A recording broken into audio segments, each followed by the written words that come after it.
ਸਤਿ ਸ਼੍ਰੀ ਅਕਾਲ ਬੱਚਿਓ, ਪੰਜਾਬੀ ਦੀ ਜਮਾਤ ਵਿੱਚ ਤੁਹਾਡਾ ਸਵਾਗਤ ਹੈ। ਤੇ ਅੱਜ ਅਸੀਂ ਕਰਾਂਗੇ ਲੈਸਨ ਨੰਬਰ 22 ਕਿੱਤੇ ਦੀ ਚੋਣ।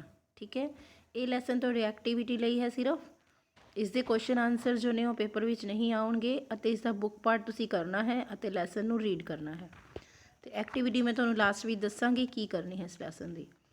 ਠੀਕ ਹੈ, ਕਿੱਤੇ ਦੀ ਚੋਣ ਦਾ ਮਤਲਬ ਹੈ, ਕਿੱਤਾ ਮਤਲਬ ਹੁੰਦਾ ਕੰਮ ਧੰਦਾ, ਯਾਨੀ ਤੁਸੀਂ ਵੱਡੇ ਹੋ ਕੇ ਕੀ ਬਣਨਾ ਚਾਹੁੰਦੇ ਹੋ ਉਸ ਦਾ ਚੁਣਾਵ ਕਰਨਾ ਹੈ। ਤੁਸੀਂ ਕੀ ਬਣਨਾ ਵੱਡੇ ਹੋ ਕੇ। ਠੀਕ ਹੈ, ਇਸ ਲੈਸਨ ਦੇ ਵਿੱਚ ਇਹੀ ਦੱਸਿਆ ਗਿਆ ਹੈ।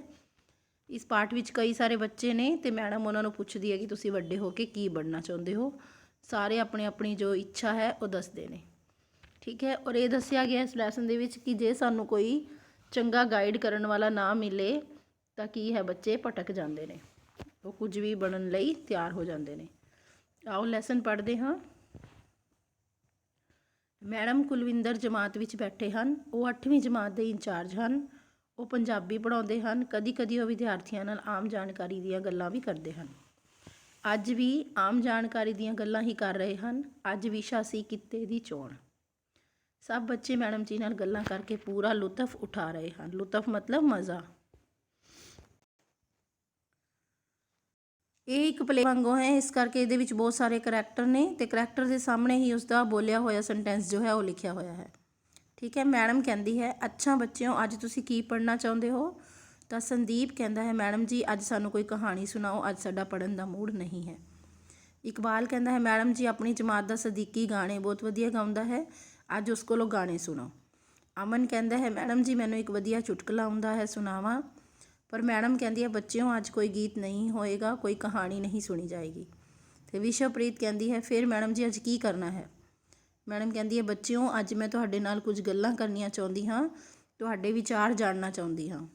ਇਕਬਾਲ ਕਹਿੰਦਾ, ਮੈਡਮ ਜੀ ਇਹ ਵੀ ਠੀਕ ਹੈ, ਅਸੀਂ ਸਭ ਤਿਆਰ ਹਾਂ। ਸੰਦੀਪ, ਮੈਡਮ ਜੀ ਦੱਸੋ ਅਸੀਂ ਕੀ ਕਰਨਾ ਹੈ? ਮੈਡਮ ਕਹਿੰਦੇ ਆ, ਬੱਚਿਓ ਤੁਸੀਂ ਪੜ੍ਹ ਲਿਖ ਕੇ ਕੀ ਬਣਨਾ ਚਾਹੁੰਦੇ ਹੋ? ਤਾਂ ਇਕਬਾਲ ਕਹਿੰਦਾ ਹੈ, ਮੈਡਮ ਜੀ ਮੈਂ ਡਾਕਟਰ ਬਣਨਾ ਚਾਹੁੰਦਾ ਹਾਂ, ਮੇਰੇ ਪਾਪਾ ਡਾਕਟਰ ਹਨ, ਉਹ ਮੈਨੂੰ ਡਾਕਟਰ ਬਣਾਉਣ ਬਾਰੇ ਸੋਚ ਰਹੇ ਹਨ। ਸੰਦੀਪ, ਮੈਡਮ ਜੀ ਮੈਂ ਅਧਿਆਪਕ ਬਣਨਾ ਚਾਹੁੰਦਾ ਹਾਂ, ਮੈਂ ਚਾਹੁੰਦਾ ਹਾਂ ਤੁਹਾਡੇ ਵਾਂਗ ਇੱਕ ਚੰਗਾ ਪੰਜਾਬੀ ਅਧਿਆਪਕ ਬਣਾ। ਮੈਨੂੰ ਕਵਿਤਾ ਅਤੇ ਕਹਾਣੀ ਲਿਖਣ ਦਾ ਵੀ ਸ਼ੌਂਕ ਹੈ। ਪੰਜਾਬੀ ਅਧਿਆਪਕ ਬਣ ਕੇ ਮੈਂ ਆਪਣਾ ਇਹ ਸ਼ੌਂਕ ਵੀ ਪੂਰਾ ਕਰ ਸਕਦਾ ਹਾਂ। ਫਿਰ ਅਮਨ, ਮੈਡਮ ਜੀ ਮੈਂ ਵਿਦੇਸ਼ ਜਾਣਾ ਚਾਹੁੰਦਾ ਹਾਂ, ਮੈਂ ਵਿਦੇਸ਼ ਜਾ ਕੇ ਖੂਬ ਪੈਸਾ ਕਮਾਉਣਾ ਚਾਹੁੰਦਾ ਹਾਂ। ਮੇਰੇ ਪਿਤਾ ਜੀ ਬਹੁਤ ਗਰੀਬ ਹਨ, ਮੈਂ ਵਿਦੇਸ਼ ਜਾ ਕੇ ਘਰ ਦੇ ਧੋਣੇ ਧੋ ਦੇਣਾ ਚਾਹੁੰਦਾ ਹਾਂ। ਧੋਣੇ ਧੋ ਦੇਣੇ ਇੱਕ ਮੁਹਾਵਰਾ ਹੈ। ਇਸ ਦਾ ਮਤਲਬ ਹੈ ਕਿ ਸਾਰੇ ਜੋ ਦੁੱਖ ਨੇ, ਮੁਸੀਬਤਾਂ, ਉਹ ਦੂਰ ਕਰ ਦੇਣਾ ਚਾਹੁੰਦਾ ਘਰ ਦੀਆਂ। ਅੱਗੋਂ ਵਿਸ਼ਵਪ੍ਰੀਤ ਕਹਿੰਦੀ ਹੈ, ਮੈਡਮ ਜੀ ਮੈਂ ਪੜ੍ਹ ਲਿਖ ਕੇ ਇੱਕ ਇੰਜੀਨੀਅਰ ਬਣਨਾ ਪਸੰਦ ਕਰਦੀ ਹਾਂ। ਮੈਂ ਕੰਪਿਊਟਰ ਇੰਜੀਨੀਅਰ ਬਣਾਂਗੀ ਕਿਉਂਕਿ ਅੱਜ ਕੰਪਿਊਟਰ ਦਾ ਯੁੱਗ ਹੈ, ਹਰ ਪਾਸੇ ਕੰਪਿਊਟਰ ਹੀ ਪ੍ਰਧਾਨ ਹੈ, ਮੈਂ ਇਸ ਕੰਮ ਵਿੱਚ ਖੂਬ ਤਰੱਕੀ ਕਰਨੀ ਚਾਹੁੰਦੀ ਹਾਂ। ਦਿਲਾਵਰ ਕਹਿੰਦਾ ਹੈ, ਮੈਡਮ ਜੀ ਮੈਂ ਇੱਕ ਕਿਸਾਨ ਦਾ ਪੁੱਤਰ ਹਾਂ, ਮੈਂ ਚਾਹੁੰਦਾ ਹਾਂ ਕਿ ਵੱਡਾ ਹੋ ਕੇ ਇੱਕ ਵਧੀਆ ਕਿਸਾਨ ਬਣਾ। ਸਾਡੇ ਦੇਸ਼ ਨੂੰ ਪੜ੍ਹੇ ਲਿਖੇ ਕਿਸਾਨਾਂ ਦੀ ਲੋੜ ਹੈ, ਮੈਂ ਪੜ੍ਹ ਲਿਖ ਕੇ ਨਵੇਂ ਢੰਗਾਂ ਨਾਲ ਖੇਤੀ ਕਰਾਂਗਾ, ਵੱਧ ਤੋਂ ਵੱਧ ਅਨਾਜ ਪੈਦਾ ਕਰਕੇ ਦੇਸ਼ ਨੂੰ ਖੁਸ਼ਹਾਲ ਬਣਾਵਾਂਗਾ। ਉਸ ਤੋਂ ਬਾਅਦ ਸ਼ਾਮ ਲਾਲ ਕਹਿੰਦਾ ਹੈ, ਮੈਡਮ ਜੀ ਮੇਰੇ ਪਿਤਾ ਜੀ ਕਰਿਆਨੇ ਦੀ ਦੁਕਾਨ ਕਰਦੇ ਹਨ, ਉਹ ਮੈਨੂੰ ਦੁਕਾਨ 'ਤੇ ਹੀ ਬਿਠਾਉਣਾ ਚਾਹੁੰਦੇ ਹਨ। ਮੈਂ ਪੜ੍ਹਾਈ ਵਿੱਚ ਵੀ ਠੀਕ ਠਾਕ ਹਾਂ, ਡਾਕਟਰ ਜਾਂ ਇੰਜੀਨੀਅਰ ਬਣਨ ਦੀ ਮੇਰੀ ਪਹੁੰਚ ਨਹੀਂ ਹੈ, ਇਸ ਲਈ ਆਪਣੇ ਪਿਤਾ ਜੀ ਨਾਲ ਦੁਕਾਨ 'ਤੇ ਬੈਠ ਕੇ ਹੀ ਕੰਮ ਕਰਾਂਗਾ। ਫਿਰ ਮੈਡਮ ਕਹਿੰਦੇ ਹੈ, ਪਿਆਰੇ ਬੱਚਿਓ ਤੁਸੀਂ ਸਭ ਨੇ ਆਪਣੇ ਮਨ ਦੇ ਭਾਵ ਦੱਸੇ। ਇਕਬਾਲ ਡਾਕਟਰ ਬਣਨਾ ਚਾਹੁੰਦਾ ਹੈ, ਸੰਦੀਪ ਅਧਿਆਪਕ ਬਣਨਾ ਚਾਹੁੰਦਾ ਹੈ, ਅਮਨ ਵਿਦੇਸ਼ ਜਾ ਕੇ ਖੂਬ ਧਨ ਕਮਾਉਣਾ ਚਾਹੁੰਦਾ ਹੈ, ਵਿਸ਼ਵਪ੍ਰੀਤ ਇੱਕ ਕੰਪਿਊਟਰ ਇੰਜੀਨੀਅਰ ਬਣਨਾ ਚਾਹੁੰਦੀ ਹੈ, ਦਿਲਾਵਰ ਇੱਕ ਸਫਲ ਕਿਸਾਨ ਬਣਨਾ ਚਾਹੁੰਦਾ ਹੈ ਅਤੇ ਸ਼ਾਮ ਲਾਲ ਦੁਕਾਨ 'ਤੇ ਬੈਠ ਕੇ ਆਪਣੇ ਪਿਤਾ ਜੀ ਦੀ ਮਦਦ ਕਰਨੀ ਚਾਹੁੰਦਾ ਹੈ। ਪਿਆਰੇ ਬੱਚਿਓ ਤੁਸੀਂ ਜਾਣਦੇ ਹੋ ਤੁਸੀਂ ਜੋ ਚਾਹੁੰਦੇ ਹੋ ਬਣ ਸਕਦੇ ਹੋ। ਤੁਹਾਡੇ ਜੀਵਨ ਦਾ ਇੱਕ ਉਦੇਸ਼ ਹੋਣਾ ਚਾਹੀਦਾ ਹੈ। ਆਪਣੇ ਉਦੇਸ਼ ਦੀ ਪ੍ਰਾਪਤੀ ਲਈ ਦ੍ਰਿੜ ਇਰਾਦੇ ਨਾਲ ਮਿਹਨਤ ਕਰੋਗੇ ਤਾਂ ਮੰਜ਼ਿਲ ਜ਼ਰੂਰ ਪ੍ਰਾਪਤ ਹੋਵੇਗੀ। ਉਦੇਸ਼ਹੀਣ ਜ਼ਿੰਦਗੀ ਦਾ ਕੋਈ ਅਰਥ ਨਹੀਂ ਰਹਿ ਜਾਂਦਾ। ਇਸ ਲਈ ਆਪਣੀਆਂ ਰੁਚੀਆਂ ਅਨੁਸਾਰ, ਰੁਚੀਆਂ ਮਤਲਬ ਸ਼ੌਂਕ ਅਨੁਸਾਰ ਆਪਣੇ ਜੀਵਨ ਦਾ ਉਦੇਸ਼ ਹੁਣ ਤੋਂ ਹੀ ਮਿਥ ਲਿਆ ਜਾਵੇ ਤਾਂ ਚੰਗਾ ਹੈ। ਮਿਥ ਲਿਆ ਜਾਵੇ ਮਤਲਬ ਡਿਸਾਈਡ ਕਰ ਲਿਆ ਜਾਵੇ ਕਿ ਤੁਸੀਂ ਕੀ ਬਣਨਾ ਚਾਹੁੰਦੇ ਹੋ। ਵੈਸੇ ਮੈਨੂੰ ਦਿਲਾਵਰ ਦੇ ਮਨ ਦੀ ਇੱਛਾ ਸੁਣ ਕੇ ਬਹੁਤ ਖੁਸ਼ੀ ਹੋਈ, ਉਹ ਇੱਕ ਸਫਲ ਕਿਸਾਨ ਬਣਨਾ ਚਾਹੁੰਦਾ ਹੈ। ਅੱਜ ਸਾਡੇ ਬਹੁਤ ਸਾਰੇ ਬੱਚੇ ਕਿਸਾਨ ਇਸ ਕਰਕੇ ਨਹੀਂ ਬਣਨਾ ਚਾਹੁੰਦੇ ਕਿਉਂਕਿ ਇਹ ਮਿੱਟੀ ਘੱਟੇ ਵਾਲਾ ਕੰਮ ਹੈ। ਜ਼ਰਾ ਸੋਚੋ, ਜੇ ਸਾਰੇ ਹੀ ਅਜਿਹਾ ਸੋਚਣ ਲੱਗ ਜਾਣਗੇ ਤਾਂ ਸਾਡੇ ਦੇਸ਼ ਦਾ ਕੀ ਬਣੇਗਾ। ਕਿਸਾਨ ਸਾਡਾ ਅੰਨਦਾਤਾ ਹੈ, ਇਸ ਲਈ ਸਾਨੂੰ ਖੇਤੀ ਨੂੰ ਉन्नत ਕਰਨ ਲਈ ਵੱਧ ਤੋਂ ਵੱਧ ਚੰਗੇ ਕਿਸਾਨ ਬਣਨਾ ਚਾਹੀਦਾ ਹੈ। ਅਮਨ ਕਹਿੰਦਾ ਹੈ ਪਰ ਮੈਡਮ ਜੀ ਕਿਸਾਨ ਵੀ ਤਾਂ ਉਹੀ ਬਣੇਗਾ ਨਾ ਜਿਸ ਕੋਲ ਜ਼ਮੀਨ ਜਾਇਦਾਦ ਹੋਵੇਗੀ। ਤਾਂ ਮੈਡਮ ਕਹਿੰਦੀ ਹੈ ਅਮਨ ਤੁਹਾਡੀ ਗੱਲ ਬਿਲਕੁਲ ਠੀਕ ਹੈ, ਤੁਸੀਂ ਵਿਦੇਸ਼ ਜਾਣਾ ਚਾਹੁੰਦੇ ਹੋ। ਸਾਡੇ ਬਹੁਤ ਸਾਰੇ ਨੌਜਵਾਨ ਅੱਜ ਵਿਦੇਸ਼ਾਂ ਨੂੰ ਜਾ ਰਹੇ ਹਨ, ਕੋਈ ਪੜ੍ਹਾਈ ਕਰਨ ਲਈ ਜਾ ਰਿਹਾ ਹੈ ਅਤੇ ਕੋਈ ਉੱਥੇ ਪੱਕੇ ਤੌਰ 'ਤੇ ਰਹਿਣ ਲਈ ਜਾ ਰਿਹਾ ਹੈ।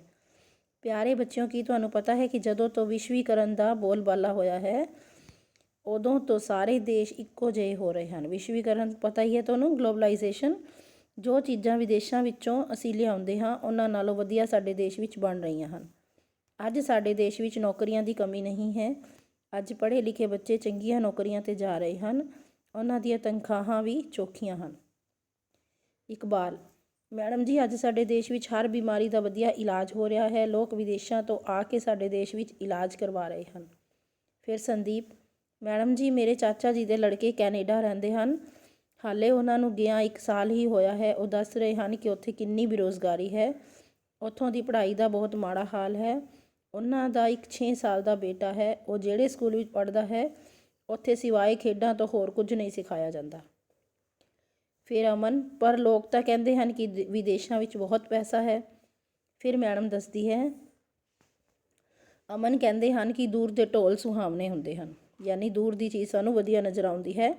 ਵਿਦੇਸ਼ਾਂ ਵਿੱਚ ਜਾ ਕੇ ਮਿਹਨਤ ਮਜ਼ਦੂਰੀ ਕਰਨ ਤੋਂ ਸਿਵਾਏ ਕੋਈ ਕੰਮ ਨਹੀਂ ਹੈ। ਇੱਥੇ ਅਸੀਂ ਮਿਹਨਤ ਮਜ਼ਦੂਰੀ ਕਰਨ ਤੋਂ ਡਰਦੇ ਹਾਂ, ਪਰੰਤੂ ਵਿਦੇਸ਼ਾਂ ਵਿੱਚ ਜਾ ਕੇ ਅਸੀਂ ਸ਼ੌਂਕ ਨਾਲ ਕਰਦੇ ਹਾਂ। ਸਾਡੇ ਲੋਕ ਜਿਹੜੇ ਉੱਥੇ ਜਾ ਕੇ ਪੱਕੇ ਤੌਰ 'ਤੇ ਰਹਿ ਰਹੇ ਹਨ ਉਹ ਬਹੁਤ ਪੁਰਾਣੇ ਗਏ ਹੋਏ ਹਨ। ਉਹਨਾਂ ਨੂੰ ਜਦੋਂ ਪੁੱਛੋ ਤਾਂ ਇਹੀ ਆਖਦੇ ਹਨ ਆਪਣੇ ਦੇਸ਼ ਦੀ ਰੀਸ ਕੋਈ ਨਹੀਂ ਕਰ ਸਕਦਾ। ਅਮਨ ਮੈਡਮ ਜੀ ਫਿਰ ਤਾਂ ਬਿਲਕੁਲ ਬਾਹਰ ਨਹੀਂ ਜਾਵਾਂਗਾ ਮੈਂ ਖੂਬ ਪੜ੍ਹਾਂ ਲਿਖਾਂਗਾ ਅਤੇ ਦੇਸ਼ ਦਾ ਇੱਕ ਸਫਲ ਨਾਗਰਿਕ ਬਣ ਕੇ ਦਿਖਾਵਾਂਗਾ। ਦਿਲਾਵਰ ਕਹਿੰਦਾ ਹੈ ਮੇਰਾ ਖਿਆਲ ਹੈ ਹੁਣ ਤੁਹਾਡੇ ਖਾਨੇ ਵਿੱਚ ਪਈ ਲੱਗਦੀ ਆ ਗੱਲ। ਖਾਨੇ ਵਿੱਚ ਮਤਲਬ ਦਿਮਾਗ ਵਿੱਚ। ਜੋ ਸਾਡਾ ਦੇਸ਼ ਹੈ ਇਹੋ ਜਿਹਾ ਕੋਈ ਹੋਰ ਨਹੀਂ ਹੋ ਸਕਦਾ।